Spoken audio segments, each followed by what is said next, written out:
7वां बाब। स्टिफनेस का वाज। फिर सरदार काहिन ने कहा, क्या ये बातें इसी तरह पर हैं? उसने कहा, अय भाइयों और बुजुर्गों, सुनो। खुदाए जुल जलाल हमारे बाप अब्राहम पर उस वक्त जाहिर हुआ जब वो हारान में बसने से पेशतर मसोपोटामिया में था, और उससे कहा कि अपने मुल्क और अपने कुनबे से निकलकर उस मुल्क में चला जा जिसे मैं तुझे दिखाऊंगा।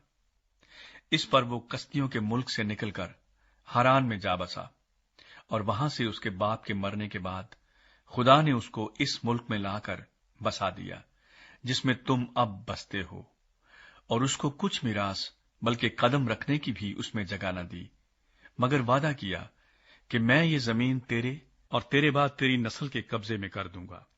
हालांकि उसके औलाद ना थी, और खुदा ने यह फरमाया कि तेरी नस्ल गैर मुल्क में परदेसी होगी। वो उनको गुलामी में रखेंगे और 400 बरस तक उनसे बदसलूकी करेंगे। फिर खुदा ने कहा कि जिस कौम की वो गुलामी में रहेंगे उसको मैं सजा दूंगा, और उसके बाद वो निकलकर इसी जगह मेरी इबादत करेंगे। और उसने उससे खतने का अहद बांधा, और इसी हालत में अब्राहम से इसहाक पैदा हुआ, और 8वें दिन उसका खतना किया गया। और इसहाक से याकूब, और याकूब से 12 कबीलों के बुजुर्ग पैदा हुए। और बुजुर्गों ने हसद में आकर यूसुफ को बेचा कि मिस्र में पहुंच जाए, मगर खुदा उसके साथ था, और उसकी सब मुसीबतों से उसने उसको छुड़ाया, और मिस्र के बादशाह फिरौन के नजदीक उसको मकबूलियत और हिकमत बख्शी, और उसने उसे मिस्र और अपने सारे घर का सरदार कर दिया। फिर मिस्र के सारे मुल्क और कनान में काल पड़ा, और बड़ी मुसीबत आई, और हमारे बाप दादा को खाना ना मिलता था। लेकिन याकूब ने यह सुनकर कि मिस्र में अनाज है, हमारे बाप दादा को पहली बार भेजा, और दूसरी बार यूसुफ अपने भाइयों पर जाहिर हो गया, और यूसुफ की कौमियत फिरौन को मालूम हो गई। फिर यूसुफ ने अपने बाप याकूब और सारे कुनबे को, जो 75 जाने थी, बुला भेजा, और याकूब मिस्र में गया। वहां वो और हमारे बाप दादा मर गए, और वो शहर सिकम में पहुंचाए गए, और उस मकबरे में दफन किए गए जिसको अब्राहम ने सिकम में रुपया देकर बनी हमूर से मूल लिया था। लेकिन जब उस वादे की मियाद पूरी होने को थी जो खुदा ने अब्राहम से फरमाया था, तो मिस्र में वो उम्मत बढ़ गई, और उनका शुमार ज्यादा होता गया, उस वक्त तक कि दूसरा बादशाह मिस्र पर हुक्मरान हुआ, जो यूसुफ को न जानता था। उसने हमारी कौम से चालाकी करके हमारे बाप दादा के साथ यहां तक बदसलूकी की कि उन्हें अपने बच्चे फेंकने पड़े ताकि जिंदा रहें। इस मौके पर मूसा पैदा हुआ, जो निहायत खूबसूरत था। वो 3 महीने तक अपने बाप के घर में पाला गया, मगर जब फेंक दिया गया तो फिरौन की बेटी ने उसे उठा लिया और अपना बेटा करके पाला। और मूसा ने मिस्रियों के तमाम अलूम की तालीम पाई, और वो कलाम और काम में कुव्वत वाला था। और जब वो करीबन 40 बरस का हुआ तो उसके जी में आया कि मैं अपने भाइयों बनी इसराइल का हाल देखूं। चुनाचे उनमें से एक को जुल्म उठाते देखकर उसकी हमायत की, और मिस्री को मारकर मजलूम का बदला लिया। उसने तो ख्याल किया कि मेरे भाई समझ लेंगे कि खुदा मेरे हाथों उन्हें छुटकारा देगा, मगर वो ना समझे। फिर दूसरे दिन वो उनमें से 2 लड़ते हुओं के पास आ निकला, और ये कहकर उन्हें सुलह करने की तरगीब दी कि अय जवानों, तुम तो भाई भाई हो, क्यों एक दूसरे पर जुल्म करते हो?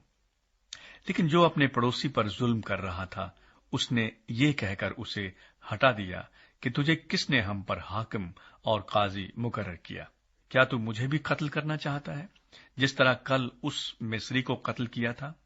मूसा ये बात सुनकर भाग गया और मिद्यान के मुल्क में परदेसी रहा किया, और वहां उसके 2 बेटे पैदा हुए। और जब पूरे 40 बरस हो गए तो कोहे सीना के बियाबान में जलती हुई झाड़ी के शोले में उसको एक फरिश्ता दिखाई दिया। जब मूसा ने उस पर नजर की तो उस नजारे से ताज्जुब किया, और जब देखने को नजदीक गया तो खुदावंद की आवाज आई कि मैं तेरे बाप दादा का खुदा, यानी अब्राहम और इसहाक और याकूब का खुदा हूं। तब तो मूसा कांप गया और उसको देखने की जुर्रत न रही। खुदावंद ने उससे कहा कि अपने पांव से जूती उतार ले, کیونکہ جس جگہ تو کھڑا ہے وہ پاک زمین ہے۔ میں نے واقعی اپنی اس امت کی مصیبت دیکھی جو مصر میں ہے، اور ان کا آہو نالہ سنا، پس انہیں چھڑانے اترا ہوں۔ اب آ، میں تجھے مصر میں بھیجوں گا۔ جس موسیٰ کا انہوں نے یہ کہہ کر انکار کیا تھا کہ تجھے کس نے حاکم اور قاضی مقرر کیا، اسی کو خدا نے حاکم اور چھڑانے والا ٹھہرا کر اس فرشتے کے ذریعے سے بھیجا جو اسے جھاڑی میں نظر آیا تھا۔ یہی شخص انہیں نکال لایا اور مصر اور بحر قلزم اور بیابان میں 40 برس تک عجیب کام اور نشان دکھائے۔ یہ وہی موسیٰ ہے جس نے بنی اسرائیل سے کہا کہ خدا تمہارے بھائیوں میں سے تمہارے لیے مجھ سا ایک نبی پیدا کرے گا۔ یہ وہی ہے جو بیابان کی کلیسیا میں اس فرشتے کے ساتھ جو کوہ سینا پر اس سے ہم کلام ہوا اور ہمارے باپ دادا کے ساتھ تھا، اسی کو زندہ کلام ملا کہ ہم تک پہنچا دے۔ مگر ہمارے باپ دادا نے اس کے فرما بردار ہونا نہ چاہا، بلکہ اس کو ہٹا دیا، اور ان کے دل مصر کی طرف مائل ہوئے۔ اور انہوں نے ہارون سے کہا کہ ہمارے لیے ایسے معبود بنا جو ہمارے آگے آگے چلیں، کیونکہ یہ موسیٰ جو ہمیں ملک مصر سے نکال لایا، ہم نہیں جانتے کہ وہ کیا ہوا۔ اور ان دنوں میں انہوں نے ایک بچڑا بنایا اور اس بت کو قربانی چڑھائی اور اپنے ہاتھوں کے کاموں کی خوشی منائی۔ پس خدا نے منہ موڑ کر انہیں چھوڑ دیا کہ آسمانی فوج کو پوجیں۔ چنانچہ نبیوں کی کتاب میں لکھا ہے کہ اے اسرائیل کے گھرانے، کیا تم نے بیابان میں 40 برس مجھ کو ذبیحے اور قربانیاں گزرانی؟ بلکہ تم مولک کے خیمہ اور رفان دیوتا کے تارے کو لیے پھرتے تھے، یعنی ان مورتوں کو جنہیں تم نے سجدہ کرنے کے لیے بنایا تھا۔ پس میں تمہیں بابل کے پرے لے جا کر بساؤں گا۔ شہادت کا خیمہ بیابان میں ہمارے باپ دادا کے پاس تھا، جیسا کہ موسیٰ سے کلام کرنے والے نے حکم دیا تھا کہ جو نمونہ تو نے دیکھا ہے اسی کے موافق اسے بنا۔ اسی خیمے کو ہمارے باپ دادا اگلے بزرگوں سے حاصل کر کے یشوع کے ساتھ لائے، جس وقت ان قوموں کی ملکیت پر قبضہ کیا جن کو خدا نے ہمارے باپ دادا کے سامنے نکال دیا، اور وہ داؤد کے زمانے تک رہا۔ اس پر خدا کی طرف سے فضل ہوا، اور اس نے درخواست کی کہ میں یعقوب کے خدا کے واسطے مسکن تیار کروں۔ مگر سلیمان نے اس کے لیے گھر بنایا، لیکن باری تعالی ہاتھ کے بنائے ہوئے گھروں میں نہیں رہتا۔ چنانچہ نبی کہتا ہے کہ خداوند فرماتا ہے، آسمان میرا تخت اور زمین میرے پاؤں تلے کی چوکی ہے، تم میرے لیے کیسا گھر بناؤ گے؟ یا میری آرام گاہ کون سی ہے؟ کیا یہ سب چیزیں میرے ہاتھ سے نہیں بنی؟ اے گردن کشو اور دل اور کان کے نامختونو، تم ہر وقت روح القدس کی مخالفت کرتے ہو، جیسے تمہارے باپ دادا کرتے تھے ویسے ہی تم بھی کرتے ہو۔ نبیوں میں سے کس کو تمہارے باپ دادا نے نہیں ستایا؟ انہوں نے تو اس راست باز کے آنے کی پیش خبری دینے والوں کو قتل کیا، اور اب تم اس کے پکڑوانے والے اور قاتل ہوئے۔ تم نے فرشتوں کی معرفت سے شریعت تو پائی پر عمل نہ کیا۔ اسٹیفنس سنسار کیا جاتا ہے۔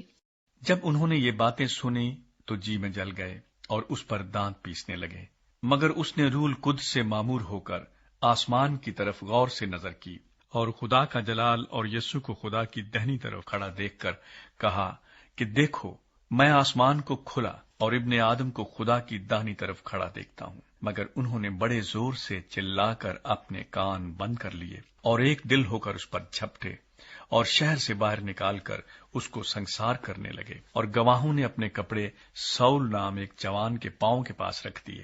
پس یہ اسٹیفنس کو سنسار کرتے رہے، اور وہ یہ کہہ کر دعا کرتا رہا کہ اے خداوند یسوع، میری روح کو قبول کر۔ پھر اس نے گھٹنے ٹیک کر بڑی آواز سے پکارا کہ اے خداوند، یہ گناہ ان کے ذمے نہ لگا، اور یہ کہہ کر سو گیا۔ Please subscribe.